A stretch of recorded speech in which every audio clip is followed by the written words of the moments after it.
Welcome to Secrets True Crime. I am your host, Amber Sitton. What is done in darkness will eventually come to light. That is the purpose of this podcast, to shine light on the story of Susan Osborne and her 14-year-old son, Evan Chartrand. They vanished from their home in the tiny Alabama community of Holtville on Memorial Day in 2017. They haven't been seen or heard from since, and their bodies have not been found. This is episode 3 of a serial podcast, with each episode building upon the previous. If you have not listened to episodes 1 and 2, please stop and listen to them first, or you probably won't understand what's happening in this episode. Listener discretion is advised. While you won't find foul language in this podcast, the subject matter may involve violence, sexual content, murder, and adult themes. It's not suitable for younger listeners. While this was mentioned in previous episodes, I want to note again, Susan Osborne has a 10-year-old daughter. Because of her age, I will not be naming her, and she will come up in this episode. I will refer to her as Susan's daughter whenever possible, but when someone uses her name in the audio, it will be bleeped out. Also, if you know or have known Jerry, or knew Susan after she married Jerry, I want to hear from you. Someone knows something. Information you may think is small or insignificant could make a difference in this case, and you can remain anonymous. secretstruecrime@gmail.com or the Elmore County Sheriff's Office at 334-567-5546. At the conclusion of the last episode, the investigators had conducted a welfare check at the home where Susan and Evan lived with Susan's husband, Jerry Osborne. They spoke with Jerry, and he told investigators that on Memorial Day, Susan and Evan had left with another man who drove a pickup truck. As they briefly spoke with Jerry and walked around his home, they discovered numerous inconsistencies in his story. The investigators were able to take the information they found at the welfare check, along with the emails and information about Jerry's secret life provided to them by Holly, to obtain the search warrant. They received and executed the search warrant on the same day they conducted the welfare check. The investigators told me that Jerry wasn't home when they returned with the search warrant, but he came back to let them in. I asked them if they would have made entry on their own if they'd been unable to reach Jerry. I think he actually came and opened the door for us, but yeah, we would have. We have a search warrant, we're allowed to go in. So. And given the severity of the case, we realized we needed to do it right then. So there again, we're working on a case that occurred 2 months prior. I don't think the general public understands how big of a disadvantage that puts us at when we have to give this guy 60 days to do whatever he's going to do. Yeah, he had 60 days to cover. That's right. And he did an extensive amount of work in that 60-day period. So what were you able to find when you did execute the search warrant? For the naked eye, there wasn't anything definite, but we did collect areas that we thought were blood, and we took samples of those. We were assisted by the State Bureau of Investigations on the search warrant, just because they have a little bit more expertise in the blood part of it. And like Lieutenant Evans said, we collected the hard drive off the surveillance system. Don't know if we collected any computers. We did. We sent them to anything that would have had any type of digital media storage. We would have collected basically anything that would assist that prove or disprove anything that happened in that house. When you say you collected blood, was it visible to the naked eye, or you had to use luminol? Something similar to luminol. Where was the blood found? Mostly in the kitchen. It looked like it went through the kitchen to a back door. The interesting part about the back door was there are nice plantation shutters on every door and window in the residence except for that door.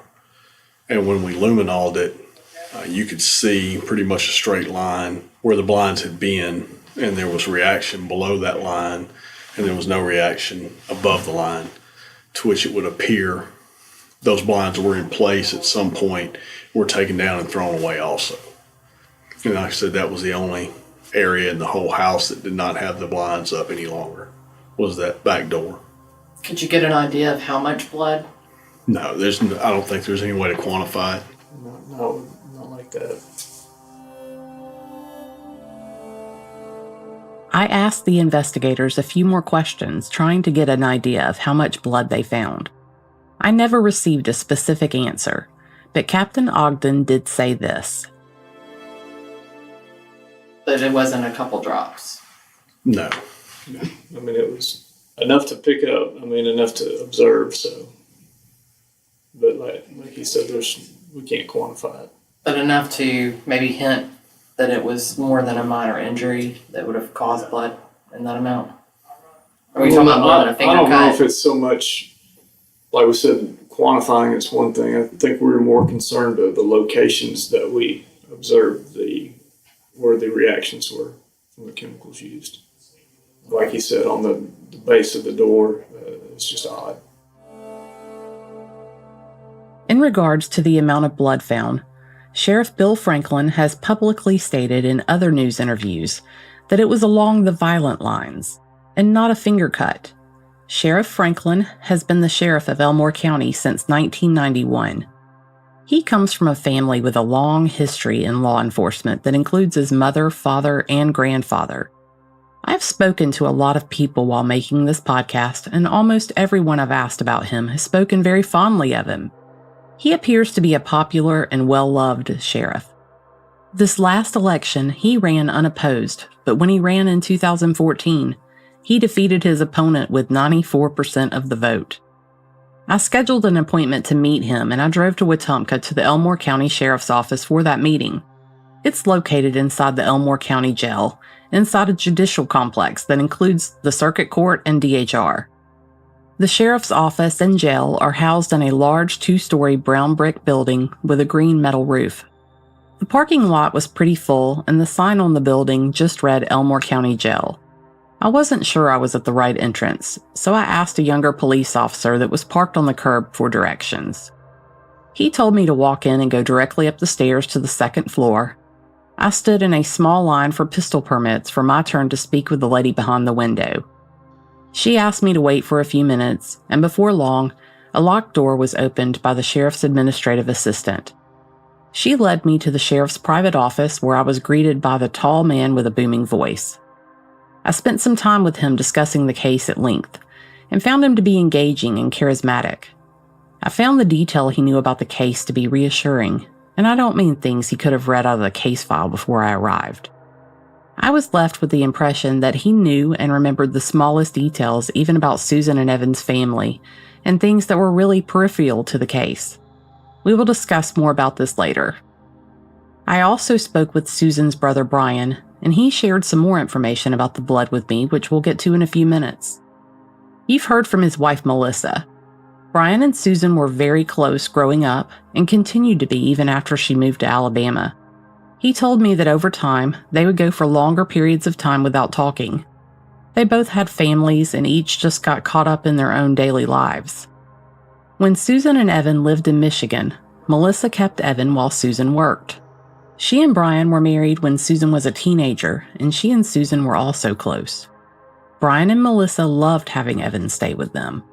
Just like friends and family describe Susan and Evan, Brian is quite the jokester. It seems to be a family trait.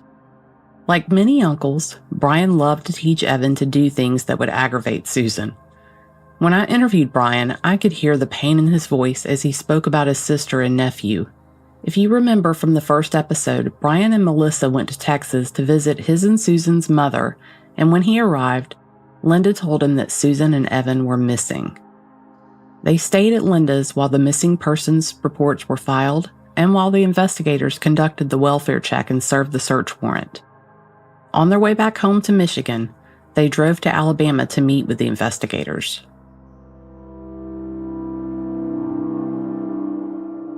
They showed us pictures of the dining room and the bathroom with the luminol that shows the blood, and there was a lot of spots. You know, I mean, it wasn't just, it looked like somebody painted the floor, you know, with that luminol stuff and where it reacts with the blood. I mean, it was on the wall, on the floor, on a bathtub in the bathroom. It just tore my heart out. You know, it's like, how could somebody do something like that to my little sister and my nephew? You know, it's like I'm living in a soap opera. This stuff ain't supposed to happen to people, you know? I want to clarify that the dining room Brian is referencing is the same room as the kitchen that the investigators mentioned. I found photos of the home from when it was for sale prior to Jerry purchasing it, and it looks like a large breakfast room dining area that is part of the kitchen. The photos I found show both areas had tile flooring, and the investigators told me both of these areas were still tiled at the time of the search warrant. The Alabama Bureau of Investigations tested the blood samples they collected, and the family was told that while they could confirm that the samples are human blood, they were too degraded by cleaning products for DNA matches. I'm told that the kitchen and breakfast room are pretty open to the living room. Keep in mind that Jerry replaced the hardwood floors that had been in the living room with carpet after Susan and Evan's disappearance. Susan's mom, Linda Anklam, had just visited with Susan a couple weeks before. She told the investigators that the living room had hardwood floors when she was there, and that they were in good condition. Linda took family photos with Susan and the kids, and you can see the hardwoods in some of the photos, and they do appear to look nice. Holly also told me Susan had just painted the interior of the home approximately 6 months prior to their disappearance. I wondered if Jerry replaced the flooring himself or if he hired a professional, so I asked the investigators. He removed the flooring himself? That was our understanding. Yes. He did tell us that the company that he purchased the carpeting from told him there would be a discount if he took the flooring up himself. We contacted that business and they said that is not the case. Their fee is a flat fee, and it doesn't matter what you do. Their fee is their fee, and it includes removal of the flooring, but that the flooring had already been removed prior to their arrival. This is yet another inconsistency I've been able to identify in Jerry's claims to the investigators. Well, at least the inconsistencies they disclosed to me in our interview. Melissa did share some other disparities she learned of in Jerry's story. But at one point, he says that she left with this other man. She told him she was leaving. At one point, I think it was a truck. At one point, it was a silver Lexus. At one point, he never saw the guy. At another point, he tried to make it sound like her brother, my husband, to make it sound like he came and picked her up. So the sheriff's department showed up at our house in Michigan to make sure that it wasn't us. To recap, the investigators conducted a welfare check on July 29, 2017, and spoke to Jerry.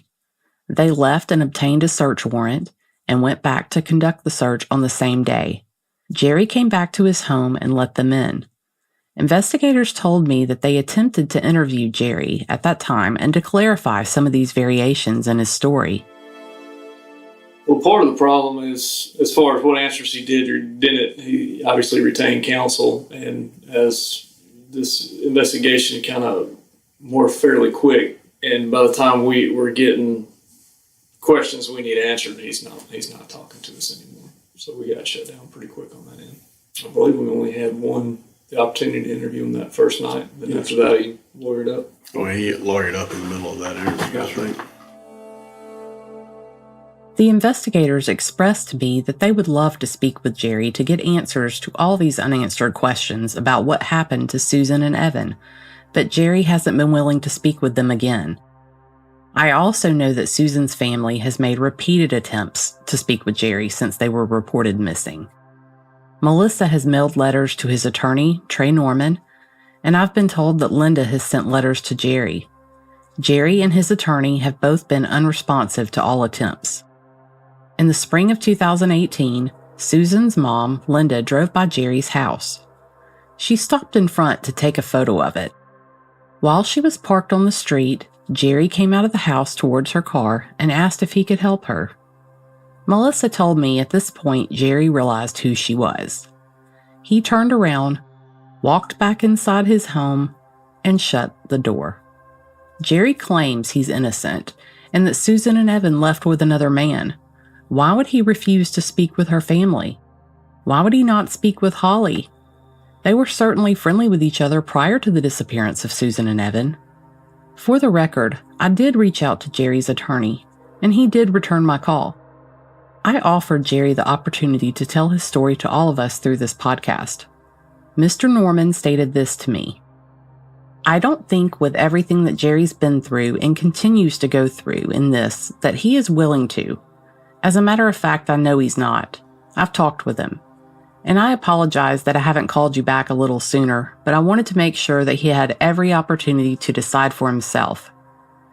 He's endured a lot in the last bit, and I know, it's easy to get lost on the grief and worry about what's happened to mom and child. No doubt about that, but he's been through a lot too, and the nightmare keeps going, and I don't think at this point in time that he's up to that.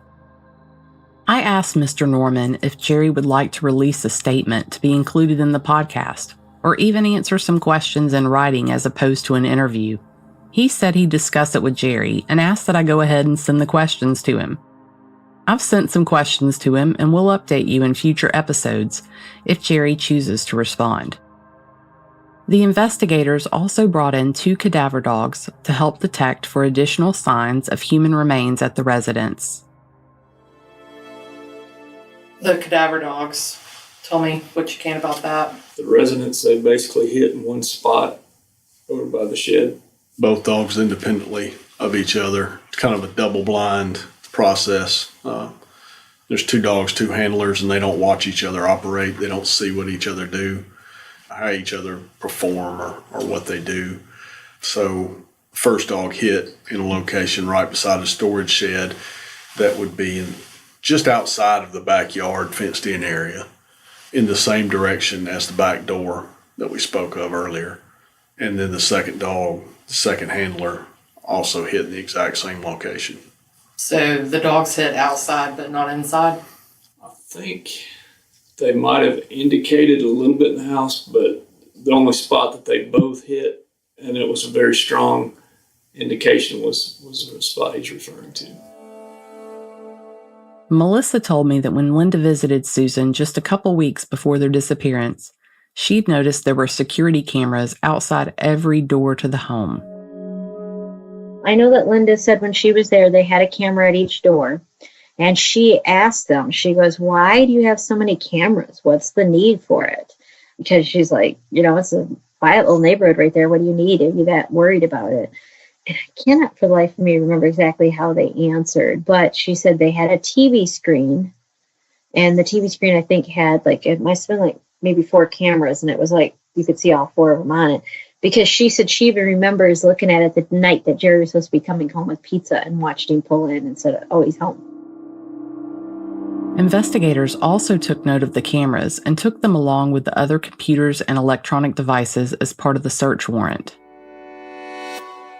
I know that we took the surveillance system as part of this search warrant, and when we analyzed it, it did not go back.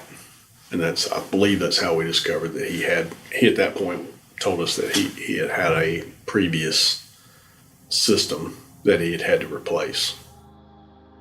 Melissa told me the investigators found a receipt dated June 1st, 2017, for the new surveillance cameras, so Jerry had replaced the cameras just 3 days after Susan and Evan vanished. The investigators sent the electronic devices to be analyzed by the Alabama Attorney General's office. They weren't specific with me about what might have been found, but Sheriff Bill Franklin has stated in other news interviews that they found internet search history for things that any other person would not be searching for. Based on Holly's text history with Susan on Memorial Day, which was May 29th, we know Susan and Evan had to have disappeared later in the afternoon or night. Now we know that he replaced the surveillance cameras pretty quickly afterwards. I wondered just how quickly after their disappearance that Jerry began to remodel. Note that in the following audio, Lieutenant Evans is referring to Susan's daughter. Evan was supposed to have oral surgery On the 31st. the 31st. The paternal grandmother of the daughter brought the daughter to the residence the morning of the 31st because she wanted to give Evan something before he had his surgery. The daughter did. And they pull up and they said Jerry is running around sweating like he had been doing a bunch of work. The daughter tried to go into the house because the dog had come to the window, and he stopped them and said, hey, it's a mess in there. Y'all don't need to go in there. You know, she's left me in and I'm having to redo the house. So at least by the 31st, he was well involved in cleaning the residence. The father, didn't his father tell y'all that he had come over there and started? I was under the impression it was basically the day after Memorial Day. Immediately, the 30th. I still have a lot of questions regarding this visit to the home by Susan's daughter and her grandmother. I did reach out to the father of Susan's daughter through Facebook Messenger. For now, we will call him Jay. I'd been told that Jay had said he thinks Susan and Evan are still alive, and I wanted to know what made him think this. He did tell me that he didn't recall telling anyone that he thought they were still alive, and he doesn't know where that information would have come from. While he didn't want to answer any questions, he messaged me several times over the course of a few hours, questioning me about my interest in the case and wanting to know who'd been talking to me about him. At one point, he even told me I must have the wrong person. Once he finished with all his questions, he blocked me. Jay had primary custody of Susan's daughter, and this is something we'll talk more about in a future episode. Susan paid child support to Jay every month. After Susan and Evan disappeared, Jerry continued to pay child support to Jay. I don't know how many months he continued to do this, but the investigators told me they confirmed this with both Jerry and Jay. Jerry told the investigators he met up with Jay to pay the child support because he wanted to do the right thing and pay him the child support he was due. Maybe that was his motivation, but I can certainly think of some other reasons why he might have done this. I asked the investigators if they retrieved phone records from Susan and Evan's phones. They told me they do have phone records, but there was no activity on them after May 29, 2017. As mentioned in earlier episodes, Susan and Evan both love to fish.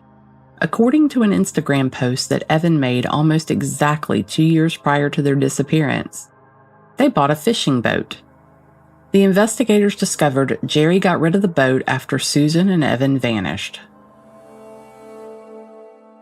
I understand Jerry gave the boat away. That was Susie's boat, I believe, really. He did, but we recovered it. You did recover it. And that was searched as well. And scanned for blood evidence as well. And the boat wasn't even running, so I don't know if you're familiar with Elmore County, but there's a lot of water. Yeah. Obviously, that was a theory. Well, maybe he did something and used the boat, but you don't have anything to indicate that. It wasn't running. But that was definitely followed up on.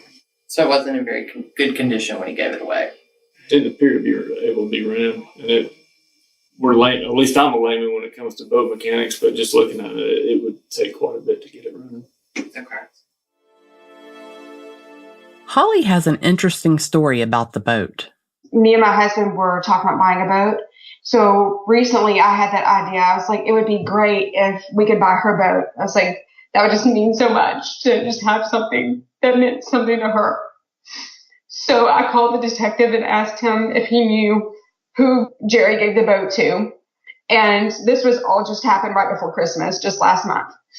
And he told me that yes, he did. And I said, do you know if they would be willing to sell it? I said, because if they're willing to sell it, I said, we'd like to buy it. And I said, we'll come pick it up, whatever we needed to do. He said, I'll call them and everything and let them know and see.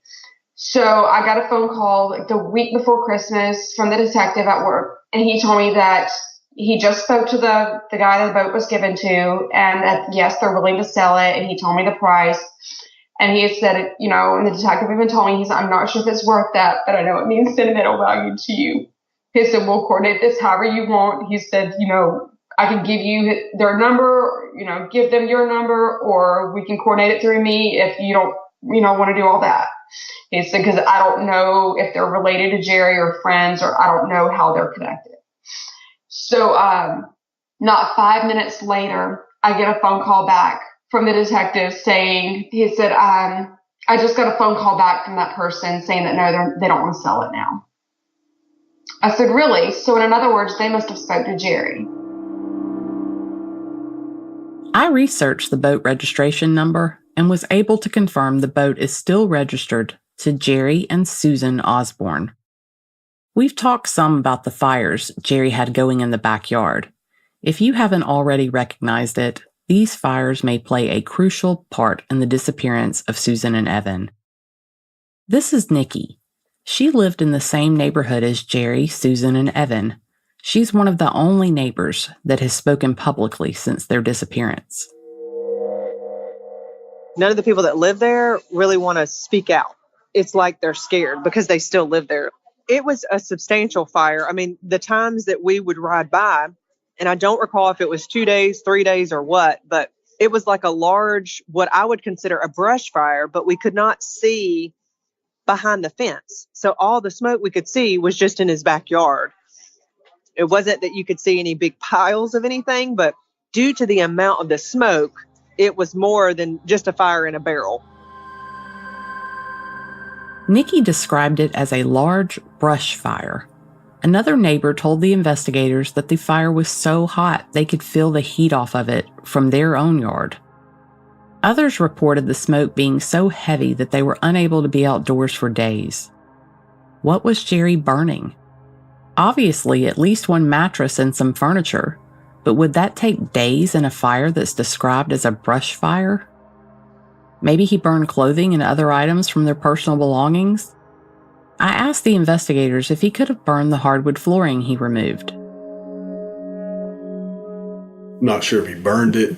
I know we had some witnesses that told us that he was throwing away items in a dumpster on Maxwell Air Force Base. And we know he did use that dumpster because the night we interviewed him, he had some items in his truck that we later recovered out of that same dumpster that they saw him throwing away things into the dumpster. So we know that that was a dumpster that he was utilizing on base. But, again, he burned a lot of items, threw a lot of the items away, that sort of thing. So you would call Jerry a person of interest? Yes.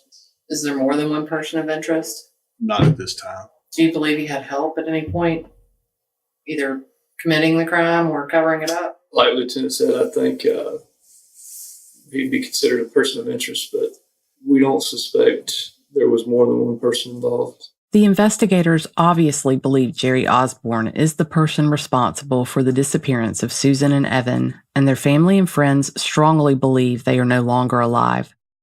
I asked Sheriff Franklin, Captain Ogden, and Lieutenant Evans each what they thought happened to Susan and Evan.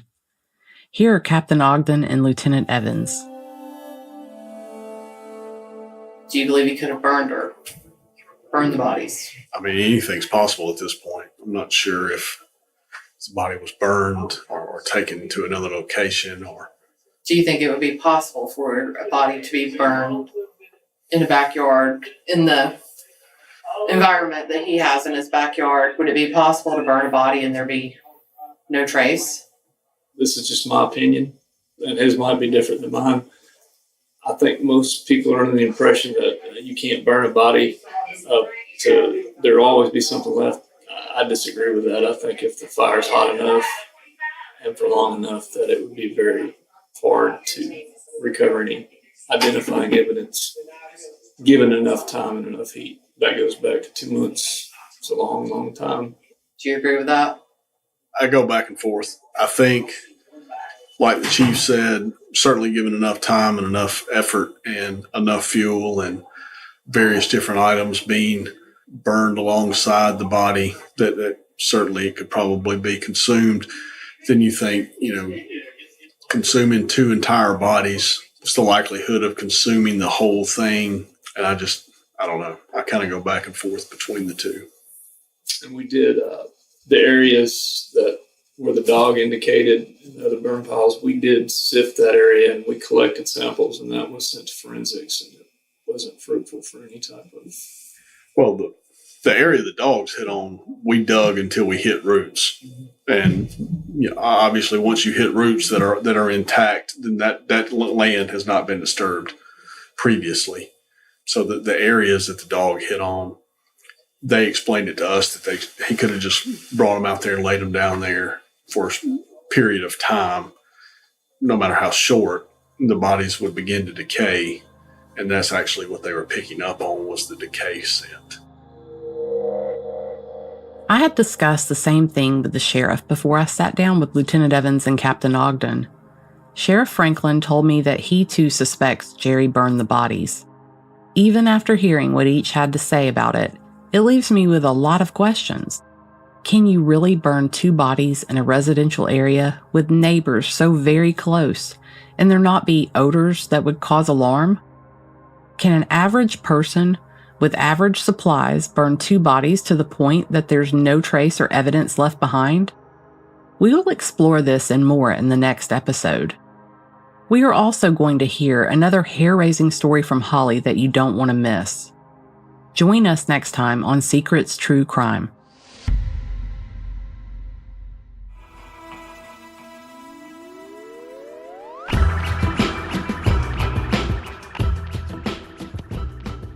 Thank you for listening. If you are enjoying this podcast, please let us know by giving us a great rating and review in Apple Podcast. If you have any information that could help in solving the disappearance of Susan Osborne and Evan Chartrand, please call the Elmore County Sheriff's Office at 334-567-5546. You may also email me at secretstruecrime@gmail.com. I'm active on social media and often share photos of Susan and Evan. Follow Secrets True Crime on Facebook, Instagram, and Twitter @SecretsCrime. The audio editing and post-production for this show is by Kane Power at overnightaudio.net.